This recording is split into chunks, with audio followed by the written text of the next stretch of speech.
हम 7.4 का question number 4 करने जा रहे हैं और उसमें उसने कहा है कि प्रोडक्शन फंक्शन गिवन है।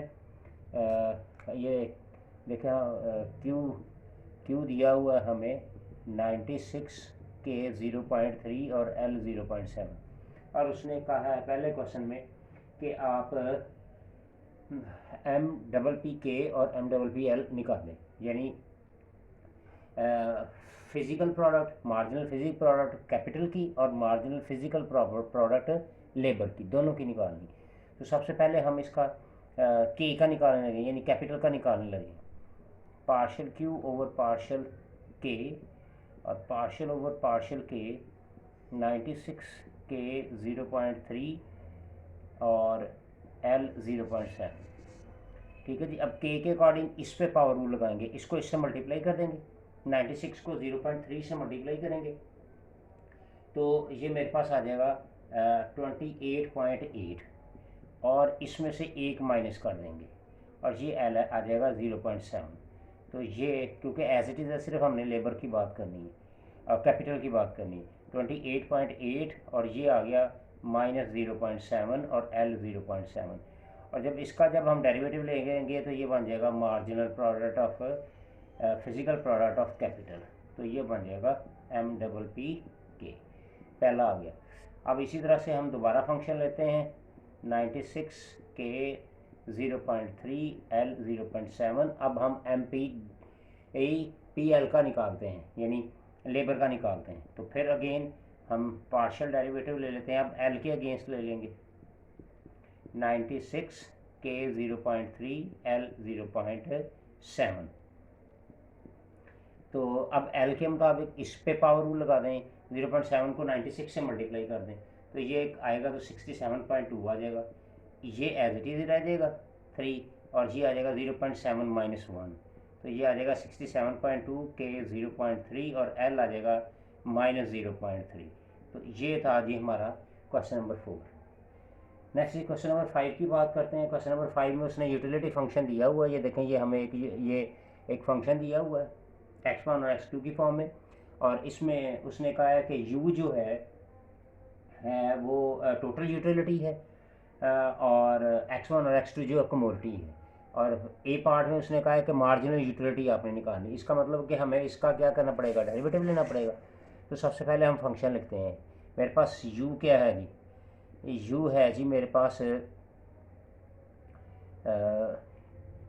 u x1 x2 का, that is equal to x1 + 2 का स्केयर और x2 + 3 का cube.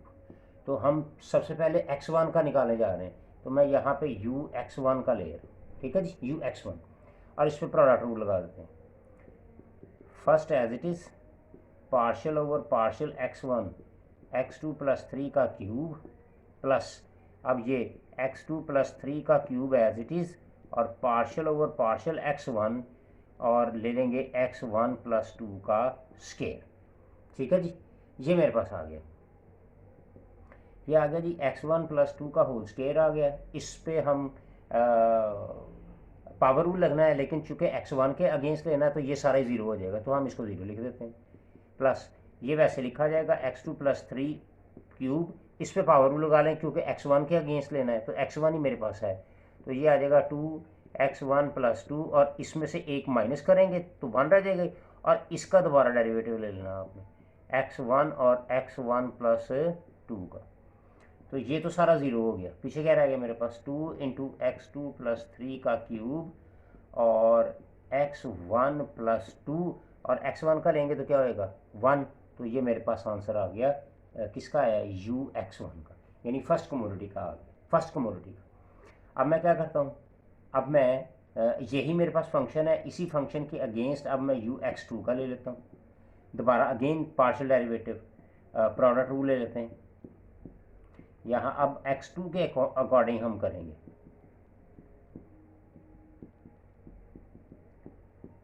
Partial over partial x2 और x1 + 2 का होल स्केयर।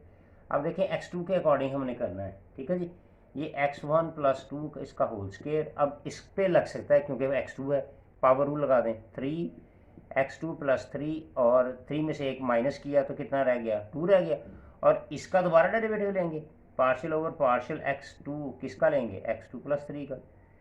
अच्छा ये वैसे लिखेंगे, अब x1 का लेना है तो x2 के अगेंस्ट तो ये 0 हो जाएगा, तो इसलिए मैं यहाँ पे इसके आगे सॉल्व नहीं करते हम। तो ये 3 आ गया, x1 प्लस 2 का होल स्केयर और x2 प्लस 3 और इसका भी स्केयर, x2 का क्या आएगा 1। ये तो था मेरा ए पार्ट था कि ए पार्ट के अंदर क्या पूछा उसने। अच्छा अब ज़रा हम बी पार्ट की तरफ चलें। बी पार्ट में उसने पूछा हुआ मार्जिनल यूटिलिटी निकालें आप, और क्या पूछा एक्चुअली उसने पूछा क्या है मार्जिनल यूटिलिटी का, देखें उसने कहा है कि मार्जिनल यूटिलिटी x1 की निकालें जब यूनिट जो कितना गिवन है 3, यानी x1 की वैल्यू हमें गिवन 3, ठीक है। तो ये जो मेरे पास आंसर आया था, आंसर सॉरी रेज हो गया, ये तो 0 हो गया था, तो ये मेरे पास आ गया 2x1 प्लस 2 और x2 प्लस 3 का क्यूब, ये था ux1, ठीक है जी। अब हम x1 की जगह क्या करेंगे, वैल्यू पुट करेंगे 3, ये 3 2, x1 की जगह 3 प्लस 2, और इस पे को तो वैल्यू पुट ही नहीं करनी क्योंकि ये तो हमें गिवन ही नहीं है, ये तो वैसे लिख देंगे। तो मेरे पास क्या आ गया, ये 5 आ गया और 2 10 आ गया, तो ये आ गया x2 प्लस 3 और इसका होल क्यूब। ये तो था जी मेरे पास क्वेश्चन नंबर 5। अच्छा जी अब क्वेश्चन नंबर हम जा रहे हैं जी क्वेश्चन नंबर 6 की तरफ, कि क्वेश्चन नंबर 6 उसने क्या पूछा हुआ है। क्वेश्चन नंबर 6 जो है उसको थोड़ा सा एक्सप्लेन करना पड़ेगा क्योंकि क्वेश्चन नंबर 6 जो है काफ़ी स्टेटमेंट उसकी लेंथी स्टेटमेंट है। क्वेश्चन नंबर 6 में उसने कहा हुआ है, लेकिन मैं साथ साथ एक्सप्लेन करता जाऊंगा और साथ साथ मैं ना क्वेश्चन को भी बताता जाऊंगा और सॉल्व भी करता जाऊंगा क्वेश्चन को साथ साथ ही। अच्छा जी अब क्वेश्चन नंबर 6 आ गया जी मेरे पास। सबसे पहले उसने क्वेश्चन नंबर 6 में क्या कहा है हमें वो देखते हैं जी। क्वेश्चन नंबर 6 में उसने कहा हुआ है कि टोटल मनी सप्लाई जो है, टोटल मनी सप्लाई देखें ज़रा, टोटल मनी सप्लाई उसको उसने एम कहा है, ठीक है।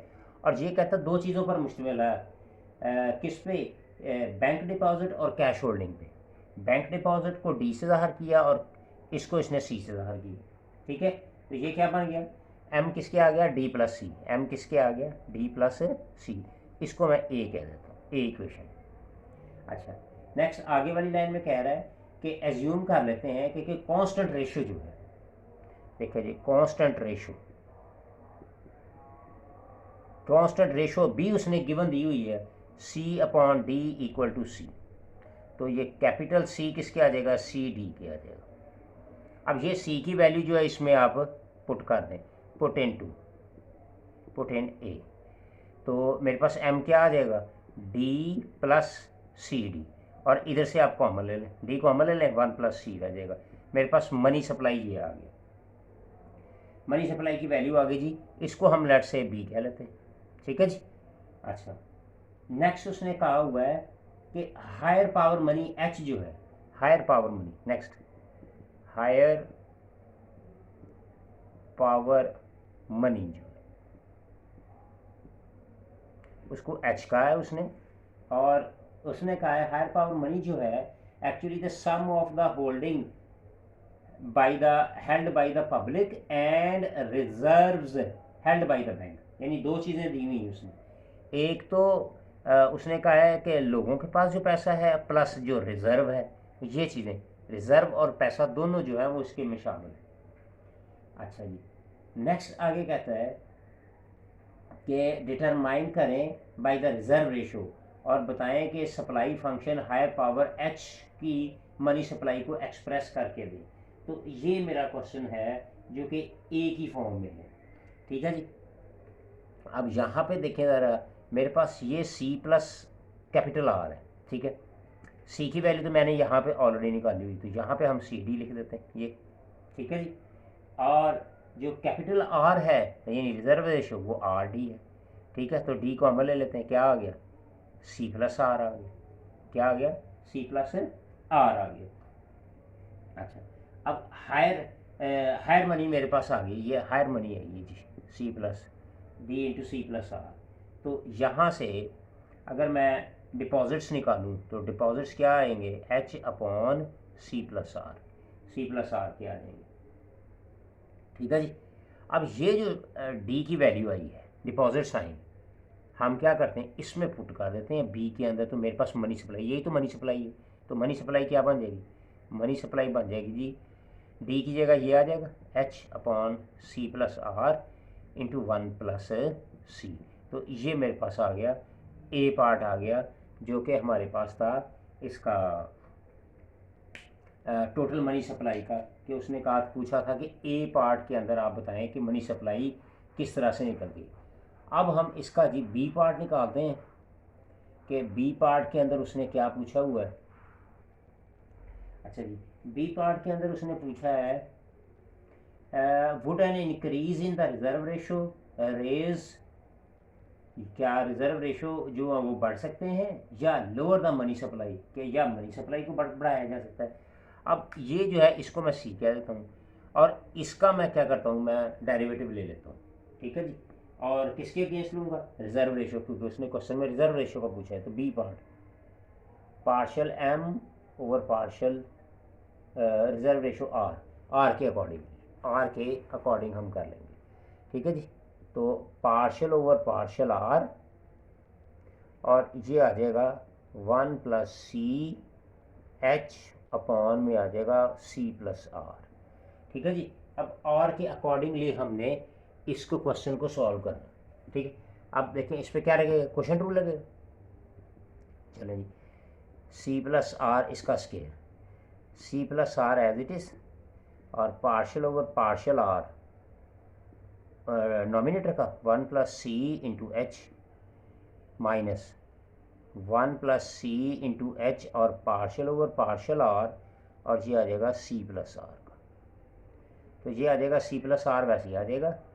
अब आर यहाँ पे तो कोई नहीं है तो ये तो ज़ीरो हो गया, तो minus 1 plus C into H आ गया, और यहाँ पे आर का 1 आ गया, तो यही बच गया। तो ये आ गया सी प्लस आर इसका होल स्केयर। तो मेरे पास क्या रह गया, 1 plus C into H upon में सी प्लस आर और इसका whole square, which is less than zero, जो कि ज़ीरो से क्या है वो लेस दैन। इसका मतलब increase in are, increase in are, यानी अगर आर में इजाफा करेंगे, यानी आर मतलब रिजर्व रेशो में लोअर द मनी, ये क्या है रिजर्व रेशो, रिजर्व रेशो। तो अगर इसमें हम इजाफा करेंगे या फिर हम क्या करेंगे, लोअर द मनी सप्लाई या लोअर द मनी सप्लाई। ठीक है जी। ये था जी इसका बी पार्ट। ठीक है जी। अब हम इसका कर लेते हैं जी, एक पार्ट रह गया सी पार्ट। तो सी पार्ट की तरफ हम चलते हैं कि सी पार्ट में उसने आगे क्या पूछा हुआ है। ये आखिरी वाली स्टेटमेंट मैं रहने देता हूँ, क्योंकि इसी को तो हमने आगे भी इसी को हमने ड्राइव करना है।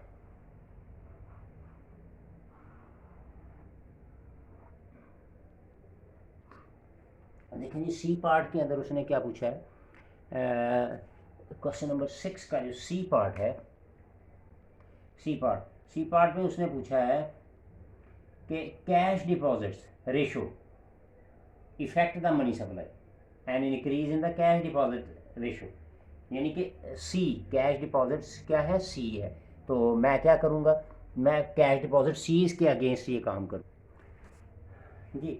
अब हम डेरिवेटिव ले लेंगे, देखें इसी का ही हम लेंगे, ये जो दिया हुआ है हमें, हमने जो निकाला था सी पार्ट के अंदर, partial M over partial C, partial over partial C, और H into 1 plus C upon C plus are.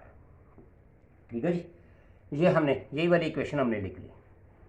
अच्छा जी, अगेन इस पर क्वेश्चन रूल लगा दें जी आप, सी प्लस आर का स्केयर, ये C plus R partial over partial C H into 1 plus C minus H into 1 plus C, और पार्शियल ओवर पार्शियल सी किसका आएगा, सी प्लस आर का आ जाएगा।